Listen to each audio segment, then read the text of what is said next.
երկու բառով կասեմ, որ հրաշալի է։ Իհարկե հետևել ենք եւ մինչ շարժումը, մինչ 18 թիվը հետևել է իր գործունեությանը, իր բարեգործություններին, թե Արցախի հարցով, թե մյուս, բայց կենթանի շփում առաջին անգամ եղավ եւ բոլոր մարդկային արժեքների մասով պիտի ասեմ, որ հագեցած եմ դուրս եկել, որովհետեւ հասկացա, որ գործ ունենք իսկապես ուժեղ եւ մտավոր լուրջ կարողություններ ունեցող առաջնորդի հետ։ Ինչ ասես չեն ասում այս օրերին հասցնել։ Դե ասելը հիմա դուք գիտեք ինչեր են ասելու մեզ ձեզ եւ ինձ էլ արդեն մի շաբաթ որ ինչ որ բան չի լինում, այդ այլանդակությունները չեն գրում, մի տեսակ վատ ենք զգում։ Հուսամ հունիսի 7-ին կվերջացնենք սա եւ այդ այլանդակություններ գրողներին խորապես ցավակցում եմ, որովհետեւ ես գոնե մի քանի օգուտ կգտնեմ եւ գիտեմ ինչ կանեմ։ Անցնենք թեմային, ես հիմա ուղղակի որպես մարդ, որպես քաղաքացի, որպես Երևանի տղա, որպես Ծագումով Ալաշկերտցի, Փանիկցի, ես ուզում եմ խնդրեմ բոլոր նրանց, ովքեր անտարբեր են, ձեր անտարբերությամբ մի նպաստեք Թուրքի գալուստին։ Մի մասն հավատացած է, որ խաղաղություն է լինելու։ Այդ հավատացածներին պիտի ցավոք սրտի տխրեցնեմ, որտեղ սխալ տեղ են հավատում։ Հավատալ կարելի է մարդուն, իսկ ոչնչությանը հավատալը մի քիչ կներեք, բայց մտավոր կարողություններից զուրկ մարդու երևույթ է։ Երբ որ հավատում ես, բայց չգիտես ինչին։ Իսկապես չգիտես ինչի, որտեղ որևէ արժեք չեմ կարող գտնել այդ մեկի մեջ, ով որ խաղաղություն է խոստանում։ Եվ ինչով է խաղաղությունը խոստանում, այսինքն երբ որ թշնամին ի վիճակի է առանց որևէ նախապայմանի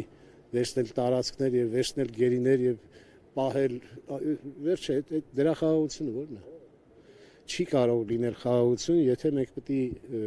չգնանք ընտրության կամ գնանք ընտրության, աստված չանի, ընտրենք թուրքերին։ Իսկ դուք ինչ եք նկատում, ժողովուրդը պատրաստ է փոփոխություն անելու։ Ժողովրդի տոկոսային մասին չեմ կարող խոսել, ցավոք սրտի, որտեղ ինքներս տեսնում ենք ժողովրդի ինչ վիճակում է։ Ամեն դեպքում հուսամ ժողովրդի մեջ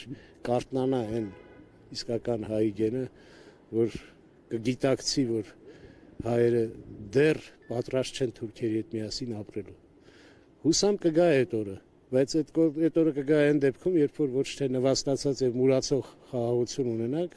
այլ պարտադրված եւ ուժեղ, որը կունենանք։ Պարոն Ամալյան, եւ ես դրա համատեքստում նաեւ չեմ կարող չանդրադառնալ Արցախի թեմային, որը այս պահին ամեն գնով ուզում են այդ դուռը փակել, այսօր էլ իշխանական տեսակետները հետևյալն են, որ Հայաստանի Հանրապետությունը ազատել են Լեռնային Ղարաբաղի թակարդից եւ ավելին Ես այս մտածելակերպով մարդկանց համարում եմ հոգեբուժարանի կարիք ունեցող, ովքեր կարող են մտածել, որ Արցախը տվել են անուն խաղաղության։ Արցախը պատերազմի պարտություն է, ոչ թե խաղաղության արժեք։ Սկսենք այդտեղից եւ ասեմ մի հրաշալի բան, ինքս միստիկ երևույթների չեմ հավատում եւ չունեմ այդպես կարծիքներ միստիկայի եւ սնոտիապաշտության հետ, բայց մի բան գիտեմ, որ մինչեւ երևի թե 2030 թիվը որևէ տարվա մեջ 26-ն, 27-ն, 26-ը չենք հասցնի, բայց 27-28-ից կսպասեմ, որ ես նորից դատի վանքում իմ ընկերների հետ կմասնակցեն պատարագի։ Փաշինյանը սպառնում է, ասում է,